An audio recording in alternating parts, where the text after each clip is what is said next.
Hey everybody, welcome to the Village Council meeting for the Village of Yellow Springs for Monday, July the 21st. We'll start out with a roll call. All right, DeVore Leonard. Here. Brown. Here.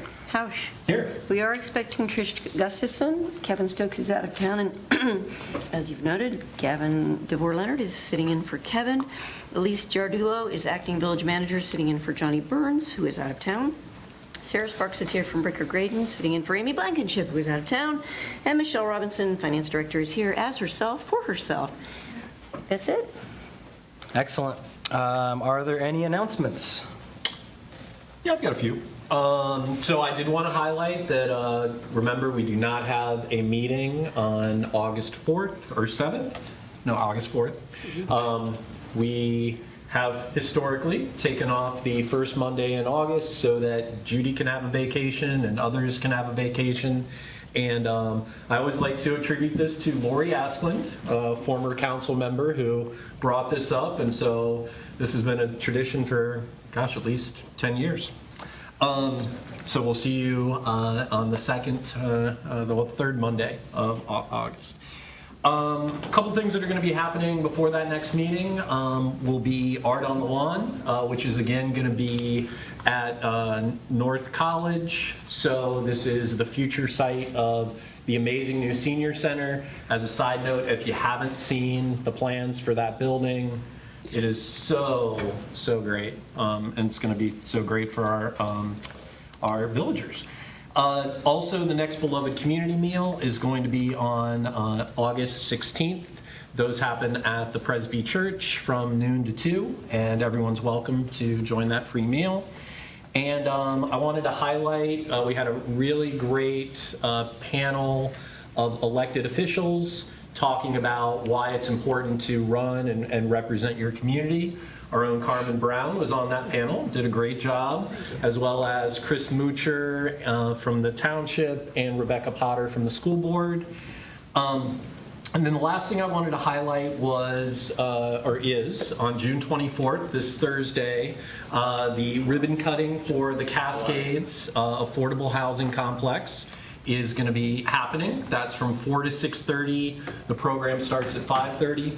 Of course, everyone in the community is welcome, and we know how important it is to expand our stock of permanently affordable housing opportunities. So that's what I got. I have something. On July 17th, I work at a place called Hardacre Farm. It stands for Honor and Respect Daily. It's a working farm for adults with developmental delays or developmental disabilities and dementia. And we call the farms farmers. They come in, they have the opportunity to do farm work. We're talking about feeding and taking care of animals, chickens, getting eggs. We have a farm stand. We have a couple of really decently producing raised beds. So that's what I do during the day. That's one of my jobs during the day. So last week was Water Week, and I had an idea if it could be accommodated. I reached out to Johnny and Brad to see if we could have the farmers come to the wastewater treatment plant, and they were kind enough to oblige. And this is like, I was like, well, what can we do? So we had 15 farmers that came and hung out with Brad. He offered a great tour. So now all the farmers who wanted to know where their water went when they flushed the toilet or brushed their teeth, now they know from when it comes in dirty to when it goes out clean. We were able to look into the Yellow Springs Creek and see the discharge from dirty to clean. It was really cool. It had a lot of fun. Brad was great, of course. He fielded all of the questions. Some of them were real good. Where did my fish go that we flushed 2 weeks ago? And we were like, well, he's not in Yellow Springs. He's in Springfield, probably somewhere. Fish are pretty tough. Yeah, right. He's probably at the reservoir. Anyway, it was great, and we also got some swag. We got some reusable cups that change colors and some bracelets that change colors. It was really great, and I sent some not great images to our talented community guy over there, so see what we can do with those. And maybe they'll end up in a packet or in the manager's report or something. Do you have any announcements? Okay. Hi, Trish. Hello? Okay, well, then we'll keep it going if that's okay. For the consent agenda, first up is the minutes for July 7th. I guess if I can get a motion? So moved. Second? Okay, all those in favor, say aye. Aye. Anybody opposed? Okay, and then next up is the credit card statement for June. If I can get a motion? So moved. Second? All those in favor? Actually, I do have one question. Sure. Why do we pay for domain, Judy, maybe you know this, if not, maybe Ben, for Sustainable Yellow Springs and for the comp plan? Or maybe Elise knows, I don't know. I thought the comp plan was part of Sustainable Yellow Springs. It is, and I'm probably going to butcher this, but there was 2 separate charges for that. One is like for the domain, and another, For the Ben's hosting? nodding, is for the hosting, yes. Okay, But and that is the same thing. Okay, so they Yeah. just used 2 different names? Yes. Okay. Yep. Cool. That was it. Any other questions? Okay, all those in favor? Aye. Aye. Anybody opposed? Okay, so the next thing is the review of the agenda. Is there anything that anybody would like to add or subtract for the review of the agenda? I don't have I don't want to ruin your attempt at setting a bar, so I won't add anything. Oh, no. If you have something. I don't, I really Okay. All right. Yeah, I'm not trying to rush us.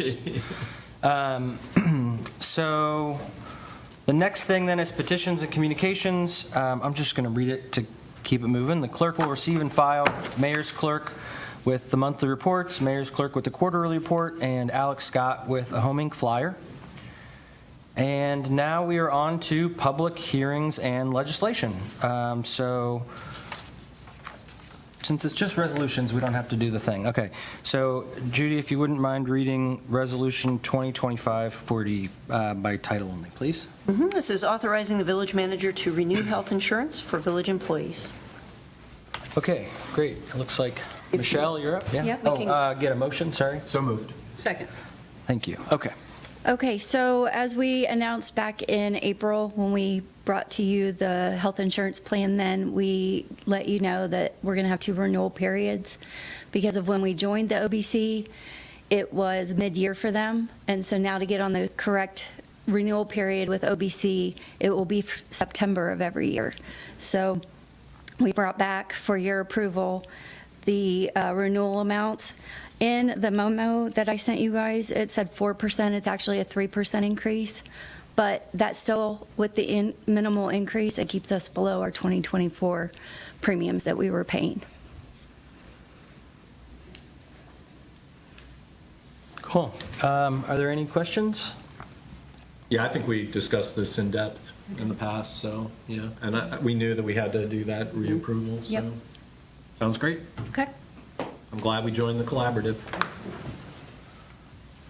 Okay, hearing no questions, I guess we can just do all those in favor, say aye? Aye. Aye. Anybody opposed? Okay. And then the next one, Judy, if you could read Resolution 2025-41, please? Well, I did not put Or a by title in title. here, but the title is approving a lease agreement with the Yellow Springs Chamber of Commerce for the train station. Okay, can I get a motion? So moved. Second. All right, is that you? Yep. So yes, as you all know, the Yellow Springs Chamber of Commerce has occupied this train station for many years. I was trying to think back to when they actually moved in. I could get as far back as 2001 after we reconstructed the train station. They were the first tenants to move in, so it's been quite some time that they've occupied that space. During the height of the pandemic, the village granted the chamber a 12-month grace period for rent and internet fees, which began in April of 2020. That grace period officially ended in April of 2021. However, due to some staff transitions, both within the village and the chamber, regular rental payments did not resume as expected after that grace period ended. That oversight came to light only recently when there was an internal audit done of village leases. Village Manager Burns reached out to the Chamber's Executive Director, Philip O'Rourke, who was also completely unaware of the lapse as well. Once informed, both Director O'Rourke and the Chamber Board expressed their full commitment to resolving the issue. So before you tonight is Resolution 2025-41, which includes a new lease agreement and a settlement agreement for the unpaid rent. The proposed lease keeps the existing rental terms in place and provides clarity for all of us moving forward. I do want to take a moment to emphasize that the Chamber has been a longstanding and valued partner in supporting our local economy and promoting Yellow Springs, and their response to this matter has been cooperative, responsible, and in good faith, and we will look forward to continued collaboration with them in the future. I'm happy to take any questions that you may have, but if there are questions about the lease language or legal specifics, Sarah did work on these documents and she can speak to those as well. I think it looks great. There are two things that I don't even think need a motion to correct. But so one of them, Judy, is in the first whereas. I believe in the last line, it should say September 1st, 2010. Because this is talking about the 10 years. So from 2010 to 2020. And then in, I guess this is for legal. Yep. On page 12 of the lease, the numbers are a little bit off. And this is? Yes, I see that as well. Yeah, so the written needs to be corrected. Correct, to yes, reflect I saw that. 50. Okay, cool. Yep. So everything else I thought looked good, and I appreciate the due diligence and also the collaboration with the chamber. Sounds like we will continue to work well together, so, yeah. And very important to have the chamber as tenants in the train station, right? That is a spot where people come in, and so when there's someone there, they can be greeted and ask questions, so it's very cool. That's it. Any other questions? Okay. I guess it seems like everybody's good. So all those in favor, say aye. Aye. Anybody opposed? Okay. Success. All right. The next thing on the agenda is citizen concerns. This is the time on the agenda where you have up to 3 minutes to talk about anything that's not already on the agenda. And if you don't mind just sharing your name and your affiliation with the village, that would be great. And that's all. Okay. Cool. Hi, my name's Steve Green. I've lived in the village since 1989. No, 1990. So you all guys, you all have a copy of this. It shows where my house is, where that last little house there, right in the corner of the glass farm. The glass farm has the environmental easement on it, and we'd like to replace the walnut trees here. And we're not just talking about tearing them down. We're totally willing to take them out and replace them with something that's more amenable. I don't want to just take them down. We'd like to do something good for the Tecumseh Land Trust. So the easement on the glass farm prohibits the removal of native species, and the Tecumseh Land Trust determined that the removal of these is not permitted on that basis.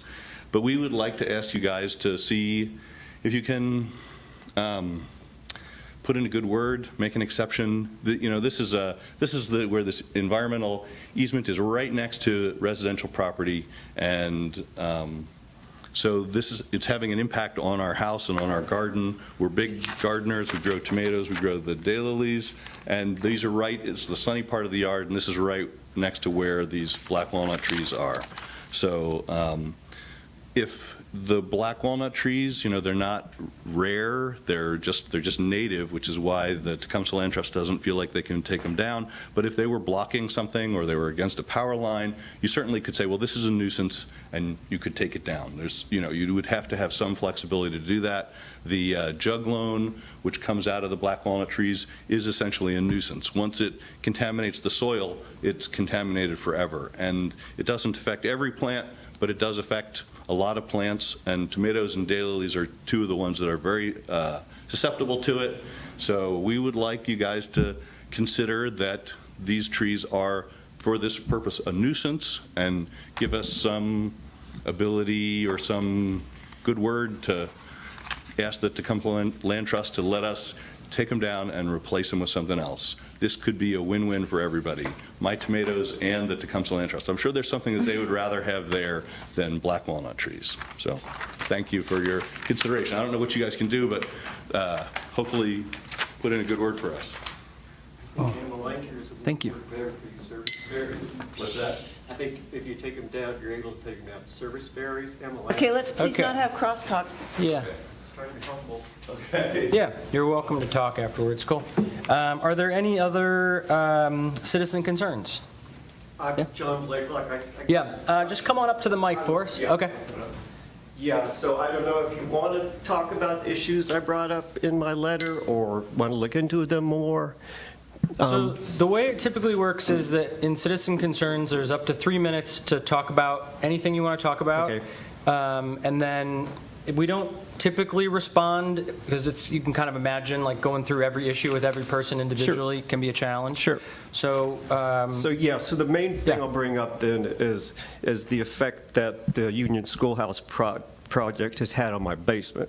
Because I was real precise in my letter, if you were able to read it, about all the things I did to have a dry basement. That's how many, just thousands and thousands of hours I put into it. And it has been dry since about 7 years after I bought the place in '86. After 7 years of doing all that work, I had a dry basement, a nice dry basement. Now it's wet, and it's wet because to connect the Union Schoolhouse to water and sewer, they dug a trench to the limestone for water and sewer, and are going to dump their sewage into our little main, which is just like about that big, and it's old clay tiles. They could have gone downhill by gravity into the big main on Dayton Street, which is new, and it was just like this big.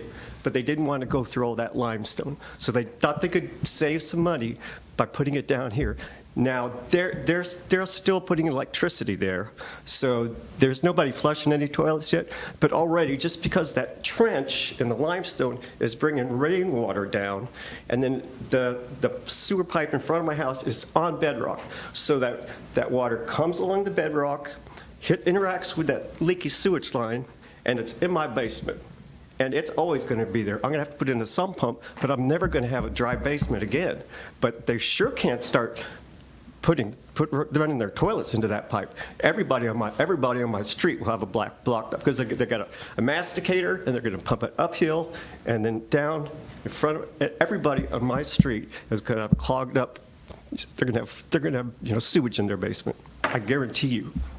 The Tanner told me that, well, it should be certified to handle the flow. Well, engineers will say stuff, but the real world, when Tanner popped the lid off and Johnny Burrs were out there, popped the lid off, it was a mess down there. You could tell it doesn't have good flow. It was just a morass.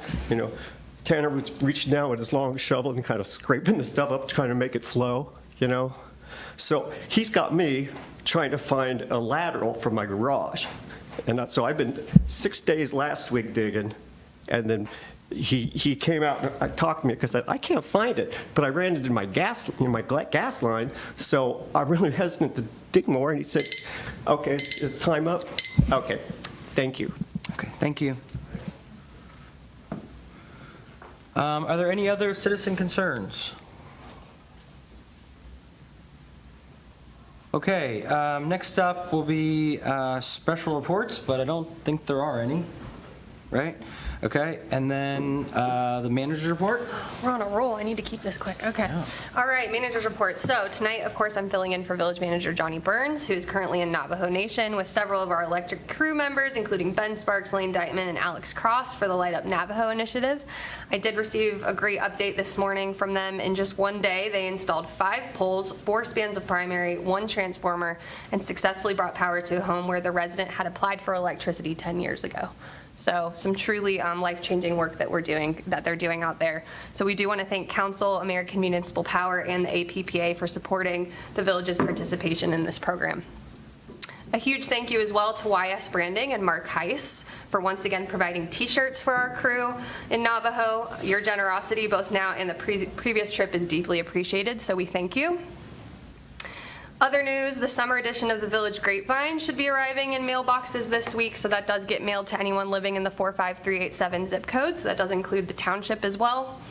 We have a really great feature in there this go-round on Brad Alt, our water and wastewater superintendent, so it's a great opportunity to learn more about Brad's work and our water plant as well. On the very back of the grapevine, you'll see a QR code for the Yellow Springs Police Department's community survey. So this is something that they do each year. So we do ask that you please take a few minutes to share your feedback. I know that Chief Burge and the department truly does value community input, so if you wouldn't mind taking a few minutes and responding to that, it would be greatly appreciated. 4th of July, I know we touched on this a little bit in the last meeting. It was a big success. The village manager noted that it's quickly becoming one of his favorite events of the year, second only to tree lighting, and that's really due to how many residents turn out for that one. We really see quite a strong resident turnout, and he loves that. So thank you to the Chamber of Commerce, Yellow Springs Police Department, Yellow Springs Public Works Team, and Miami Township Fire and Rescue for all of their work on that event. A special shout out has to go to Samantha Stewart, our Parks and Rec coordinator, and the Gaunt Park pool staff for organizing the midnight swim following the fireworks. That was always a great memory of mine growing up, so they're keeping it going, which is awesome. Safety Village wrapped up last week. We had 14 local youth participate in that. They learned all about bike safety, fire prevention, stranger awareness, and more.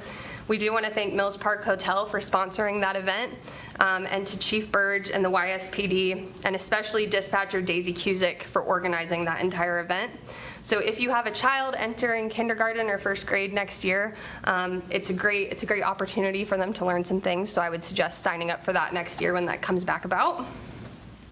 A reminder, the last day to sign up for the summer sewer credit program is going to be August 15th. So if you water your garden or lawn regularly, be sure to register with the utility office on the first floor to receive credit for water that doesn't enter the sewer system. Water distribution team has been hard at work refurbishing fire hydrants around the village, cleaning, repairing, and repainting them with a bright red finish for improved visibility. So if you see some bright red fire hydrants, that is our water distribution team. Travis Hoteling in the metering department is working on a mural to cover the barricades on Short Street. There's a sneak peek of his artwork on page 18 in the manager's report, so we're really excited to see the finished product once he's done with that. Finally, we've seen a big, strong uptick in downloads of the new YS Connect app, so it does look like that digital signage did help a little bit. But if you do have the app and you like it, we ask that you just continue to spread the word to your friends and to your family. It's an app that is available on both iPhone and Android and provides non-emergency alerts, but it also has a bunch of other useful links in it, so please download it. That's all I have this evening. Thank you. Thanks. Cool. Thanks. Anybody have any questions? I just want to emphasize, because I'm invested in the Short Street community space, and I loved seeing the mural because we had talked about, and that this is a work in progress and beautifying that area. Again, highlighting the John Hudson sculpture that's in that space, what Stony Creek has done, with the flowers. And with a nice day like today, I walked down to the meeting. I saw several groups using that space because it wasn't brutally hot or humid today. And so I have faith that we will continue to make that a really cool thing. And Yeah.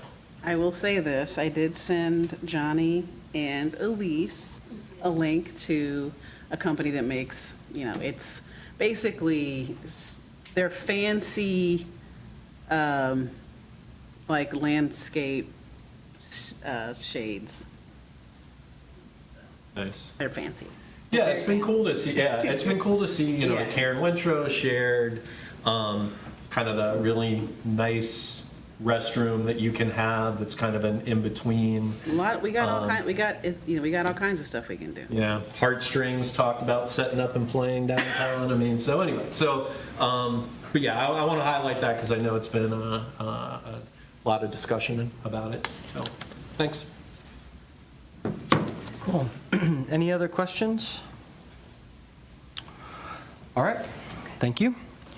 I don't think there's anything in old business or new business. So then we're on to board and commission reports. Anything that anybody wants to flag or mention from board and commission reports that we didn't already have? Well, I'm really happy to see the influx of potential new commission members, especially, EC and PACC. So the advertising is working. We have people who want to get involved civically, so that's cool. So we're still taking applications for spots, but there's a bunch coming in, you're saying? I like it. There's a good flow coming in, yeah. Great. And there are actually more than you know, because there are people asking questions, and then I send them a whole raft of information and tell them, get a letter of interest in if you're interested. So there's more that you're not even seeing yet, so, All right. yeah. Yeah, So I think if we the other haven't- thing is the summer, a lot of the commissions don't meet in July, so, I mean, I know Miami Valley Regional Planning, for example. So just for those watching at home, anybody here too, just if you have interest in either of the commissions, then you could get in touch with Judy and she can share the application information or answer any questions for you. Okay? Anything else on board and commission reports? All right, then we're on to future agenda. Anything, I guess, different than what's on the document already, or anything that we need to, Judy, anything we need to flag or anything? Not that I'm aware of. It's a hefty agenda on the 18th. I mean, we'll be back to a longer meeting, I will say. I guess since it isn't since the next meeting is the August 18th, just to flag for council members that we have executive session to consider the compensation of a public employee, so 5 o'clock on the 18th. Okay, well, if there's no other future agenda items, then take a motion to adjourn, I guess. So moved. All those in favor? Aye. All right, thanks, everybody.